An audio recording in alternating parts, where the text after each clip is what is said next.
Okay, so assalamu alaikum to everyone. Am I audible and visible to you guys? आवाज आ रही मेरी? Hello, hello, hello. Am I audible to you guys? Okay, that's good. So आज की class का हमारा topic है fertilisation and types of eggs. ठीक है, तो आज हम छोटा सा टॉपिक रखा है हमने फर्टिलाइजेशन और टाइप्स ऑफ एग्स की बात करेंगे और उसके बाद लेटर ऑन क्लासेस में हम जो है वो एम्ब्रियोनिक डेवलपमेंट के ऊपर डिटेल में बात कर रहे होंगे. ठीक हो गया. तो इससे पहले हम इस चैप्टर को स्टार्ट कर चुके हैं.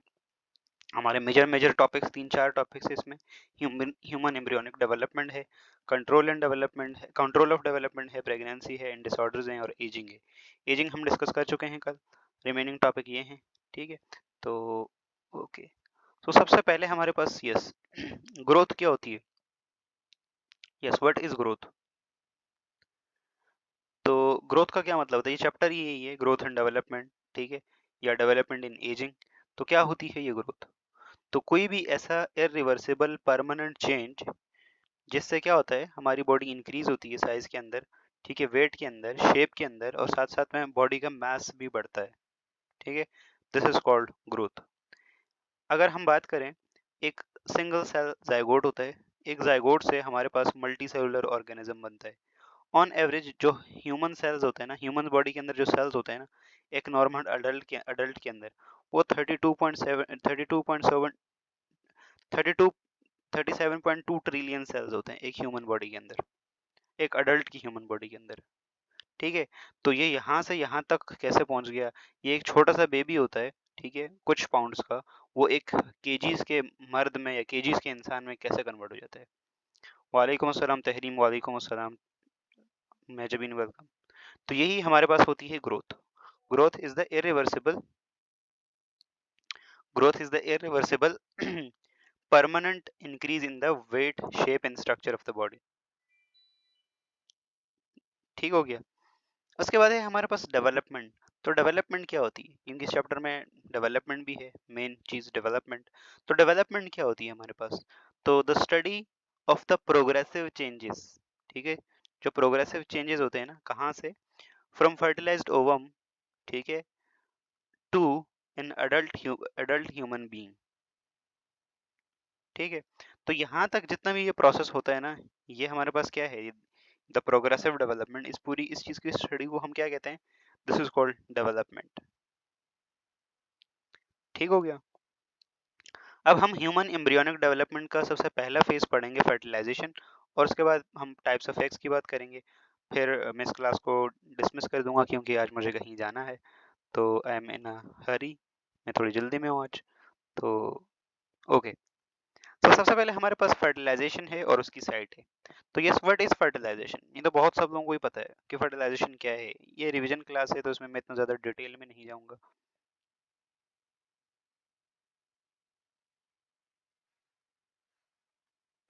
ठीक है, तो व्हाट इज फर्टिलाइजेशन.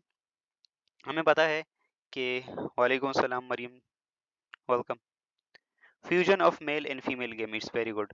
ठीक है, तो हमारे पास क्या होता है, ये ह्यूमंस की अगर हम बात करें, ठीक है, वैसे बाकी ऑर्गेनिज्म में डिफरेंट डिफरेंट है, लेकिन ऑर्गेनिज्म टू ऑर्गेनिज्म वेरी करता है.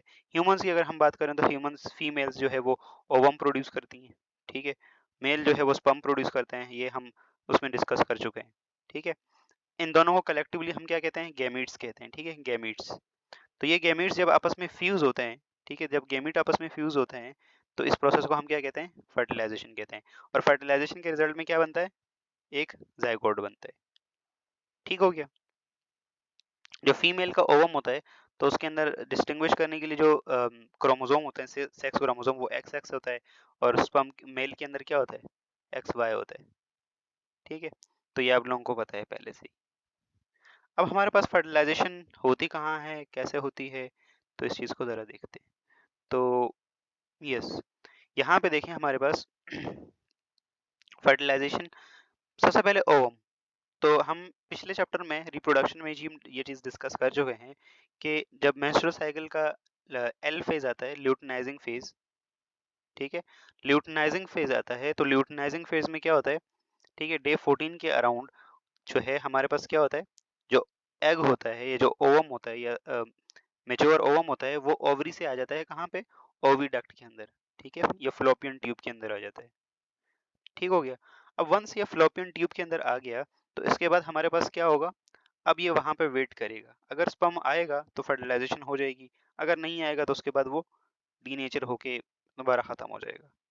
ठीक है, ऑन ऑपोजिट टू दैट अगर हम स्पर्म की बात करें तो स्पर्म आपको पता है ह्यूमंस मेल के टेस्टिस में प्रोड्यूस होता है, फिर वहां से वो एपिडाइडमस में स्टोर होता है, और जब भी सेक्सुअल इंटरकोर्स होता है तो वो हमारे पास वाजा डिफरेंशिया के थ्रू या वाज डिफरेंस के थ्रू आता है, देन यूरेथ्रा, यूरेथ्रा से फिर पीनस से आउट। ठीक है, तो if there is a sexual intercourse, अगर सेक्सुअल इंटरकोर्स होता है, ठीक है, तो मेल क्या करेगा, मेल जो है वो स्पर्म यहाँ पे विजाइना के अंदर रिलीज कर देगा। ठीक है, और यहाँ से फिर क्या होगा, स्पर्म जो है वो बैकवर्ड डायरेक्शन में ऊपर की तरफ ट्रेवल करेगा, वो यूट्रस में आएगा, यूट्रस के बाद फिर ऊपर की तरफ आएगा फ्लोपियन ट्यूब्स में, और फ्लोपियन ट्यूब्स में जो है वो सीलिया होते हैं, सीलिया। ठीक है, तो सीलिया जो है वो स्पर्म की मूवमेंट में हेल्प करते हैं। ठीक है, ऊपर से ऐसा सीलिया लगा रहते हैं। ठीक है, अज्यूम करो this is your fallopian tube. ठीक है, और फ्लोपियन ट्यूब में ऐसा सीलिया लगा रहते हैं ऐसे। ठीक है, और सीलिया इस कंटिन्यूसली स्पर्म को ना ऊपर की तरफ लेके जाते हैं ऐसे। ठीक है, ये ऐसे ऐसे रोटेट करते रहते हैं। ठीक है, ऐसे फिर ऐसे ऐसे, तो ऐसे ऊपर की तरफ मूव करता है तो स्पर्म इस तरह से करते करते फ्लोपियन ट्यूब्स तक पहुंच जाता है। ठीक हो गया, और there are like millions of sperms होते हैं। यस, ठीक है, एक हमारे पास एक एजैकुलेशन में there are millions of sperms, लेकिन उनमें से कोई एक ही लकी होता है जो कि फर्टिलाइजेशन करता है। ठीक हो गया, अब हमारे पास क्या है, तो the union of male and female gametes ये हो गया। अच्छा, इसके रिजल्ट में क्या बनता है, जाइगोट बनता है, और इसके साथ साथ fertilisation takes place in the proximal part of the oviduct. अच्छा, एग्जैक्टली जहाँ पे हमारे पास फर्टिलाइजेशन होती है उसे हम बोलते हैं ampulla of the fallopian tube और ampulla of the oviduct. Ampulla वाले रीजन के अंदर स्पेसिफिकली ये होती है। अगर इसकी बहुत ज़्यादा डेप्थ में जाया जाए तो यहाँ पे आप लोगों को ओवम नज़र आ रहा होगा। ठीक है, ओवम के सराउंडिंग में देखो बहुत सारी लेयर्स हैं। ठीक है, और यहाँ पे आप लोगों को स्पर्म नज़र आ रहा होगा। ठीक है, तो स्पर्म की अगर हम बात करें तो स्पर्म यूजुअली साइज में ना बहुत छोटा होता है ओवम के कंपैरिजन में। Ovum perhaps is the largest cell of female body. ठीक है, इससे बड़ा सेल नहीं होता, साइज में बहुत बड़ा होता है ये। तो यहाँ पे ओवम की बाहर ना एक लेयर होती है जिसे हम जोना पिलासोडा का नाम देते हैं। ठीक है, जोना पिलासोडा। तो स्पर्म जैसे ही आता है तो स्पर्म यहाँ पे ना अपने हेड से, इसका हेड पॉइंटेड होता है, और साथ साथ में इसका हेड पॉइंटेड होने के साथ साथ ये ना यहाँ पे कुछ एंजाइम्स भी रिलीज करता है। तो सबसे पहले स्पर्म पहुंच गया ओविडक्ट के अंदर। ठीक है, ये कांटेक्ट बनाएगा किसके साथ, ओवम के साथ। ठीक है, ओवम के कौन से लेयर के साथ, जोना पिलासोडा के साथ। ठीक है, उसके बाद इसका जो सर होता है ना एक्रोजोम, वहां से ना कुछ हाइड्रोलिटिक एंजाइम रिलीज होते हैं जो कि जोना पिलासोडा के साथ रिएक्ट करते हैं और जोना पिलासोडा को डिसॉल्व करते हैं। ठीक है, फिर आहिस्ता आहिस्ता करते करते हमारे पास क्या होता है कि स्पर्म अंदर तक पहुंच जाता है, और अल्टीमेटली जो अंदर मेम्ब्रेन होती है ना उसको उसके भी पार करके उसका जो न्यूक्लियस होता है ना, न्यूक्लियस, न्यूक्लियस सेल के अंदर आ जाता है, पूरे ओवम के अंदर आ जाता है, और फिर ये न्यूक्लियस आपस में फ्यूज होते हैं और हमारे पास क्या होता है, हमारे पास फर्टिलाइजेशन हो जाती है। ठीक हो गया। अच्छा, एक चीज, ये चीज इंश्योर होती है कि जो एक स्पर्म है ना वो एक ही ओवम के साथ मिले। तो जैसे ही ये जोना पिलासोडा के साथ जाता है और जैसे ही स्पर्म स्पर्म की एंट्री हो जाती है ना इसके अंदर, तो जो आउटर मेम्ब्रेन है, ये जो जोना पिलासोडा है, इसके अंदर ऐसे केमिकल चेंजेस होते हैं कि ये फिर बाकी किसी स्पर्म को एक्सेप्ट ही नहीं करता, ताकि एक ही स्पर्म फर्टिलाइज करेगा तो हमारे पास 46 क्रोमोसोम होंगे ना। ठीक है, there are millions of sperms हैं, लेकिन एक स्पर्म जैसे ही ये अंदर तक पहुंचेगा इसका न्यूक्लियस, उसके बाद ना ऐसे केमिकल चेंजेस आएंगे, ठीक है, जोना पिलासोडा और आउटर मेम्ब्रेन के अंदर, कि वो रिजिड हो जाएगी, बाकी स्पर्म के साथ वो अब रिएक्ट ही नहीं करेगी, एक्सेप्ट ही नहीं होगा। ठीक है, तो इस तरह से होता है ये हमारे पास। क्लियर है यहाँ तक सब लोगों को?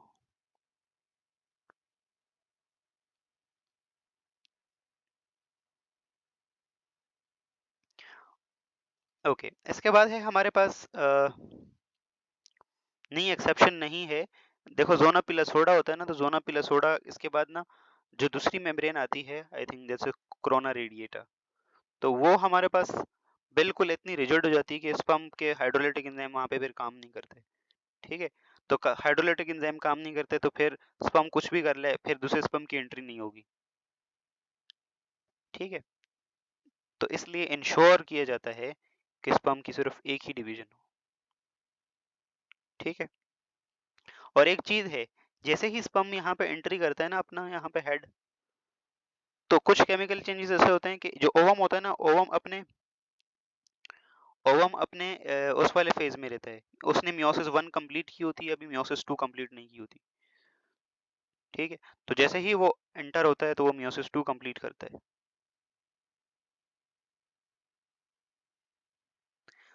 दो स्पर्म्स और दो एग को कर दे तो फिर हमारे पास ट्विन्स बन जाएंगे। ठीक है, अगर इफ इन केस, वैसे तो एक ही ओवम बनता है, लेकिन एक्सेप्शनल केसेस में दो ओवम आ गए, दो ओवम आने के बाद दो हमारे पास दो बार फर्टिलाइजेशन हो गई तो दो अलग अलग बन जाएंगे। मोहदीसा, व्हाट इज योर, क्या है आपका? यस, बाकी स्पर्म डीजनरेट हो जाते हैं। यस, बाकी स्पर्म को वहां पे फूड नहीं मिलेगा, चीजें नहीं मिलेंगी प्रॉपर, तो सर्टन टाइम के बाद 48 आवर्स 72 आवर्स के बाद वो डीजनरेट खत्म हो जाएंगे। ठीक है, तो अब फर्टिलाइजेशन हो गई। अब फर्टिलाइजेशन के बाद हमारे पास क्या होगा? क्या है मरियम आपका? फर्टिलाइजेशन के बाद अब दिस फर्टिलाइज्ड ओवम और zygote will travel towards the uterus, और रास्ते में इसके साथ खिलवाड़ होगा। ठीक है, ये दीवारों से, ये जो फ्लोपियन ट्यूब की दीवार है, उधर से इधर मारेगा, उधर से उधर जाएगा, साथ साथ में इसके अंदर भी डिवीजन होती जाएगी, 1 से 2 सेल, 2 से 4 सेल, 4 से 8 सेल। ठीक है, क्लीवेज, और अल्टीमेटली जो ब्लास्टोसिस्ट वाली स्टेज आती है ना, उस वाली स्टेज के ऊपर जाके ये इम्प्लांट होता है। वो हम बात करेंगे इसके बारे में कि क्या है उसकी डिटेल्स। तो फर्टिलाइजेशन सब लोगों को क्लियर है यहाँ तक, फर्टिलाइजेशन का टॉपिक? उसके बाद हम जल्दी से बात कर लेते हैं टाइप्स ऑफ एग्स की, और हम देन क्लास को वाइंड अप कर लेंगे। ठीक है, बिकॉज आज हमें कहीं दावत में जाना है, तो बिरयानी तो फिर नहीं मिस की जा सकती। ओके, तो नहीं नहीं, नॉट अफ्तार दावत, अफ्तार दावत होती तो फिर कब के चले जाते हैं। सईद समरा, बस जाना है, कहीं जाना है तो जाना है भाई, क्या हो गया। ओके, इसके बाद है हमारे पास टाइप्स ऑफ एग्स। तो टाइप्स ऑफ एग्स की बात करें तो हमारे पास ना डिफरेंट डिफरेंट टाइप्स के एग्स हैं। इसमें है आइसोलेसिथल, टीलोलेसिथल, ठीक है, सेंट्रोलेसिथल और डाइसोडियल। तो डिफरेंट डिफरेंट टाइप्स के एग्स हैं हमारे पास। यहाँ पे देखें, ज्यादा कोई रॉकेट साइंस नहीं है, आप लोगों को क्लियरली नजर आ रहा होगा। ठीक है, कि आइसोलेसिथल एग क्या होता है? तो वो एग जिसमें ना यूनिफॉर्मली, जो हमारे पास एग यॉक होता है ना, वो यूनिफॉर्मली पूरा डिस्ट्रीब्यूटेड रहता है थ्रू आउट द एग। तो ऐसे एग्स को हम बोलते हैं आइसोलेसिथल एग्स। तो the types of eggs having small amount of yolk which is evenly distributed. ठीक है, एक तो इसका एग स्मॉल अमाउंट होता है, ठीक है, स्मॉल अमाउंट, और स्मॉल अमाउंट के साथ साथ वो ना इवनली डिस्ट्रीब्यूटेड होता है पूरे ओवम के अंदर। ठीक है, ये एग्स जो हैं वो कॉमन है एनिमल्स के अंदर और हैविंग प्लेसेंटा। ठीक है, तो उन एनिमल्स के अंदर कॉमन है जिनके अंदर प्लेसेंटा होता है। उसके बाद है टीलोलेसिथल एग, नजर आ रहा होगा आप लोगों को, लार्ज अमाउंट है यॉक का, लेकिन एक साइड पे। ठीक है, तो टीलोलेसिथल एग क्या है? तो the type of egg having large amount of yolk which is concentrated at the one edge of the egg creating concentration gradient। तो हमारे पास क्या है ये, इसमें देखो, लार्ज अमाउंट है एग की, एक साइड खाली है एग की और दूसरी साइड पे फुल भरा हुआ है, तो इस तरह के एग को हम टीलोलेसिथल एग कहते हैं। सेंट्रोलेसिथल एग क्या होता है भी? तो ये वो एग होता है जिसमें एग यॉक सेंटर में होता है। ठीक है, तो यहाँ पे देखें, the type of egg having large centrally located yolk surrounded by the thin layer of cytoplasm.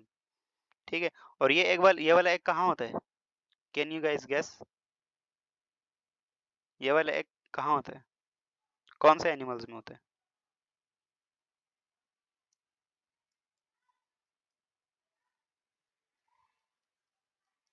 Chicken.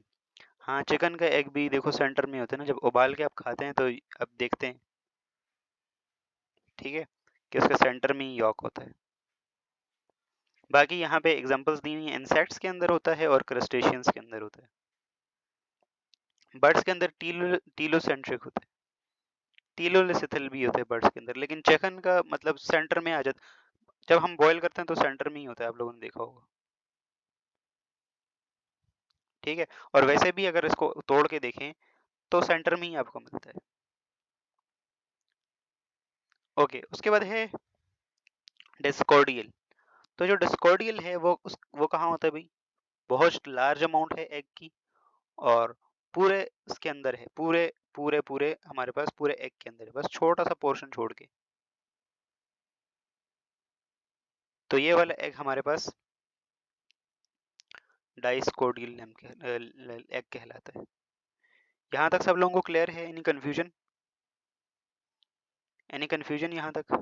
कोनो सवाल है यहाँ तक का? क्लियर हो? चलें, दैट्स गुड।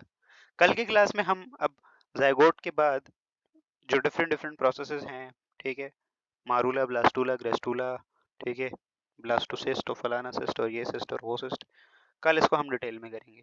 ठीक है, होप सो यहाँ तक सब लोगों को क्लियर हो गया होगा। बाकी किसी का कोई क्वेश्चन है तो देन लेट मी नो। बाकी जितने भी लोग हैं सब लोगों को वेलकम।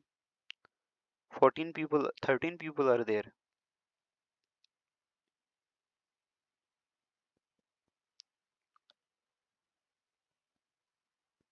मेजाबिन, आपका नेट सही नहीं है,